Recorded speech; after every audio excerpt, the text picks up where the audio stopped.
இசையமைப்பாளர்கள் உடைய பாடல்கள் எப்போதுமே கேட்கக்கூடியதாகவும் இனிமையாகவும் இருக்கு. அது சாதாரணமான ஒரு சில இசையமைப்பாளர்களுடைய பாடல்கள் ஒரு டைம் கேட்டாவே நமக்கு சலிப்பு ஏற்பட்டு விடுது. இதுக்கு காரணம் அவங்க பிரபஞ்சத்துல இருந்து அந்த சக்தியை எடுத்து அவங்க அந்த இசை டியூன் எல்லாம் போட்டிருப்பாங்க. அதுதான் திருப்பி திருப்பி நம்ம கேட்டாலும் நமக்கு சலிப்படையாததாகவும் இனிமையாகவும் நம்ம மனசுக்கு படுதுன்றது என்னுடைய கேள்வியா இருக்கு குருஜி.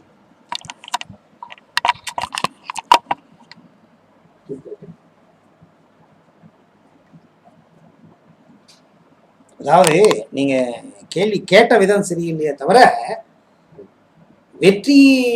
வெற்றி அடைவதற்கு பிரபஞ்ச சக்தி உதவி செய்யுதா அப்படின்னு கேட்டிருக்கீங்க.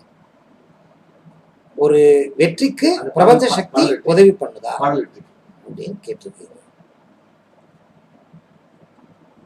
இன்னொன்று நீங்க கேட்டது சில பாடல்கள் தெய்வீகமா இருக்கு, சில பாடல்கள் வெற்றி அடையுது, சில நபர்கள் மாத்திரம் என்ன பண்ணாலும் அது வெற்றியே நாடி போகுது, வெற்றியை நாடி போகுது. இதுக்கு பிரபஞ்ச சக்தி காரணமான்னு கேட்டிருக்கீங்க. பிரபஞ்ச சக்திக்கும் இதுக்கும் காரணமே இல்லை. இங்கிலீஷ்ல இன்ட்யூட்டிவ் பிரெயின் அப்படின்னு சொல்லியிருக்காங்க, கேட்டிருப்பீங்க. ரைட் பிரெயின் ஆக்டிவேஷன் அப்படின்னு சொல்லியிருக்காங்க, கேட்டிருப்பீங்க. மூணாவது கண்ணு திறக்குதுன்னு சொல்லியிருப்பாங்க ஆன்மீகத்துல, கேட்டிருப்பீங்க. அந்த மாதிரி சிலன்னு இல்லை, நிறைய அரசியல்வாதிகள், நிறைய மியூசிஷியன்ஸ், அப்புறமா நிறைய விளையாட்டுக்கு சம்பந்தப்பட்ட நபர்கள், இவங்களுக்கு எல்லாமே எப்பவுமே ஆல்பா ஸ்டேட்ல இருப்பாங்க.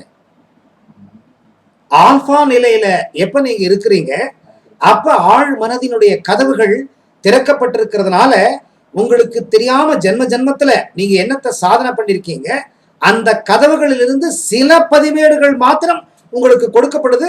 அந்த சில பதிவேடுகளிலே இவ்வளவு வெற்றி. ஆல்பா நிலையில் எல்லோருமே எப்பொழுதுமே இருக்க முடியாது. விளையாட்டு வீரர்கள், சக்சஸ் ஆன விளையாட்டு வீரர்கள் எல்லோருமே ஆல்பா நிலையில் இருக்கிறார்கள். எல்லா மியூசிஷியன்ஸ், அதை பாட்டை பாடி இருக்கிறவங்க இருக்கலாம், மியூசிக் டைரக்டரா இருக்கலாம், எல்லாருமே 90% ஆல்பா நிலையில் இருப்பாங்க. எல்லா அரசியல்வாதிகளும் ஆல்பா நிலை என்றால் என்னன்னு தெரியாம இருந்தா கூட, அவங்க alpha mind miracle program attend பண்ணாம இருந்தா கூட, அரசியல்வாதிகள் நிறைய பேர் ஆல்பா நிலையிலேயே இருப்பாங்க. அதனாலதான் அவங்களுக்குலாம் டெசிஷன் மேக்கிங் ரொம்ப ஈஸி, ஸ்ட்ராட்டஜி ரொம்ப நல்லா போடுவாங்க, எடுத்த டெசிஷன் எப்பவுமே தவறாகாது, எல்லா டெசிஷனும் கிளிக் ஆயிடும், ரொம்ப பிரபலம் ஆயிடுவாங்க. இதுக்கு மூலம் பிரபஞ்ச சக்தி அல்ல, இதனுடைய மூலம் ஆல்பா.